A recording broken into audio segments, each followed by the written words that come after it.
பண்ணிட்டேன். அதே மாதிரி இங்க கை கீழ் உயரம் இருக்கு பாருங்க, இங்கதான் சரியான அளவு இருக்கு. ஆனா அதுல இருந்து ஒரு 1/2 இன்ச் முன்னாடி தள்ளி மார்க் பண்ணிக்கலாம். இப்ப இங்கேயும் நான் மார்க் பண்ணிட்டேன், இங்கேயும் மார்க் பண்ணிட்டேன். இப்ப இதை எடுத்துட்டு இதுக்கு நேரா லைன் போட்டுக்கலாம். இங்கேயும் 1.5 இங்க வந்து வச்சுக்குங்க, வச்சுட்டு மார்க்கிங் பண்ணிக்கிங்க. இப்ப இதுதான் நமக்கு சரியான அளவு. இதுல இருந்து கரெக்டா ஒரு ஸ்கேல் லைன் வந்து நீங்க எடுத்துக்கலாம். இது நமக்கு இதுல கரெக்டா மேட்ச் ஆகுதா அப்படின்றத எப்படி பாக்குறது அப்படின்னா, இந்த ஷோல்டர்ல சிசர் கட் பண்ணோம்ல, அதை வந்து மடிச்சிட்டு இதை அப்படியே நீங்க வச்சு இதோட பாருங்க உங்களுக்கு வந்து மேட்ச் ஆகுதான்னு.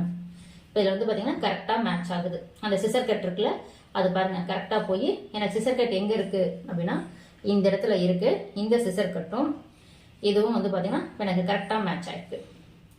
அப்ப இந்த வளைவை நீங்க என்ன பண்ணலாம், இதை அப்படியே வச்சுட்டு வளைவை நீங்க அப்படியே